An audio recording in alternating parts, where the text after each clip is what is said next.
La situation de financement, c'est que la plupart des pays au niveau de la Confémène sont en deçà des normes ou des objectifs qu'on fixe pour chaque pays. Notamment, par exemple, en 2014, les pays, la Confémène avait dit qu'il faut allouer 8% du PIB au système éducatif. Et quand on fait le point en 2017, beaucoup de pays sont loin de ça. Ou bien allouer plus de 24% de la dotation budgétaire au niveau de l'éducation. Et en faisant le point, les pays sont très loin de ça. Donc c'est pour ça justement nous trouvons qu'actuellement les systèmes éducatifs ne sont pas assez financés vu la demande forte en éducation.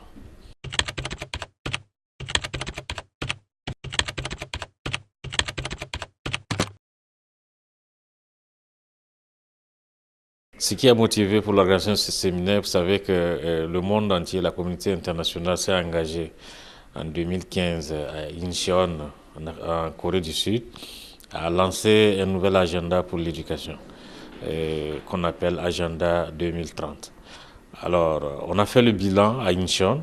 On a trouvé que l'une des contraintes majeures qui a fait qu'on n'a pas réalisé les objectifs pour l'éducation pour tous, c'était l'insuffisance des financements. Au niveau de la Confémène, les ministres ont décidé à la session ministérielle en 2014 à Abidjan de réfléchir, d'approfondir la réflexion sur cette problématique. Et à Libreville, la décision a été prise de conduire ou d'organiser un séminaire international de réflexion et de partage d'expérience sur la problématique du financement de l'éducation.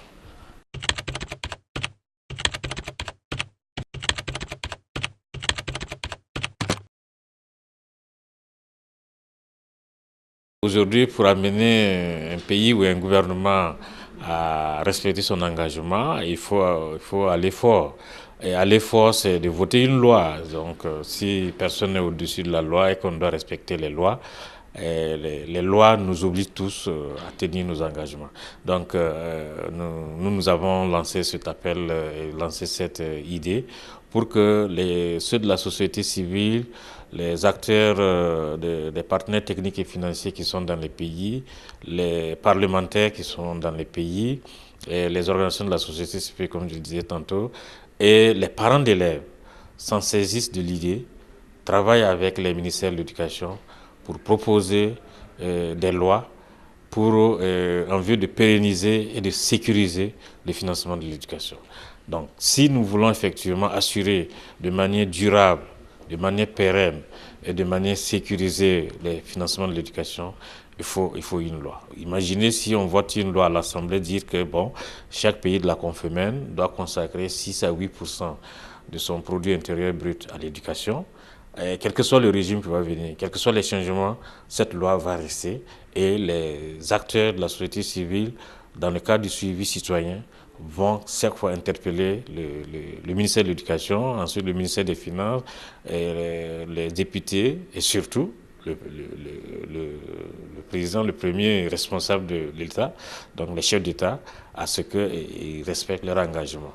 Bien sûr que ce ne sera pas un engagement qui sera du coup, c'est quelque chose qu'on met en place progressivement, mais une fois qu'on met ça dans de marbre, ça devient, on ne peut plus effacer, tant qu'on n'annule pas cette loi, donc ça devient un gain, et c'est gagnant pour le système éducatif. Et ça, c'est pas pour les beaux yeux d'un ministre ou de choses, c'est pour justement donner la chance à tous les enfants d'aller à l'école. Et ça, c'est fondamental.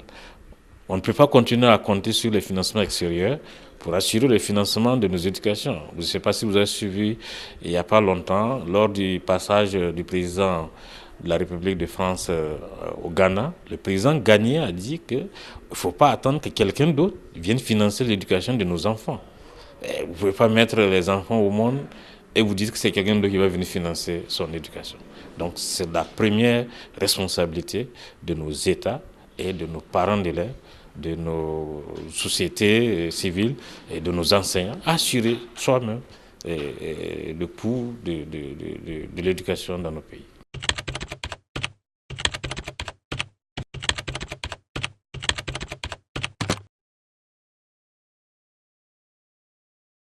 Oui, les financements innovants sont crédibles et c'est indispensable.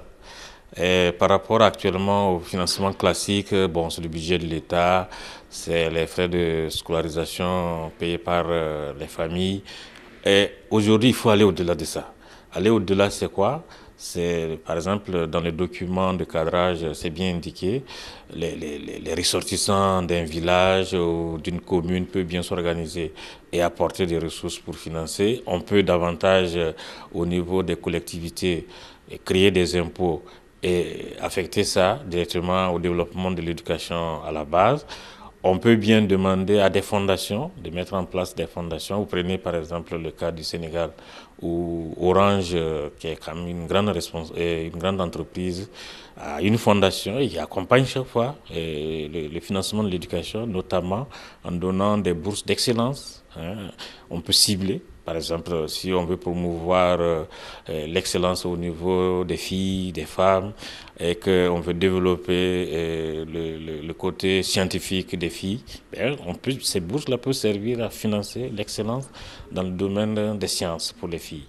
C'est un exemple parmi tant d'autres. Donc, c'est pourquoi il faut justement compter sur ces financements innovants. Alors, ce qui nous amène à insister là-dessus, quand vous prenez le cas de la santé, c'est ça qui marche. Et vous avez vu, le professeur Nian a bien dit qu'il faut que ces financements innovants soient portés par des hautes personnalités.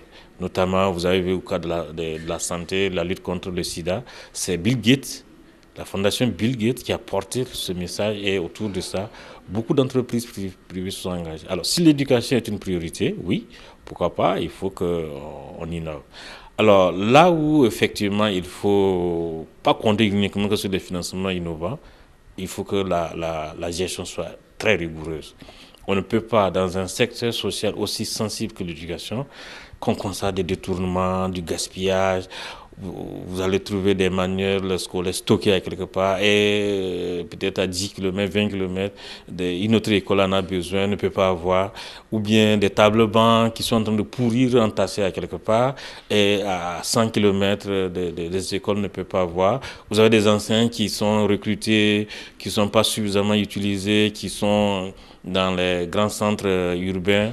Et un peu plus loin, en milieu rural, il n'y a pas d'enseignants. Donc vous voyez, tout ça, ça demande à ce qu'on redéploie, on corrige un peu la gestion même des ressources, que ce soit les ressources pédagogiques, que ce soit les ressources humaines, que ce soit les ressources financières. Et là, on gagnera et les financements innovants viennent en complément dans la rigueur de la gestion du peu dont on dispose actuellement au niveau de l'éducation.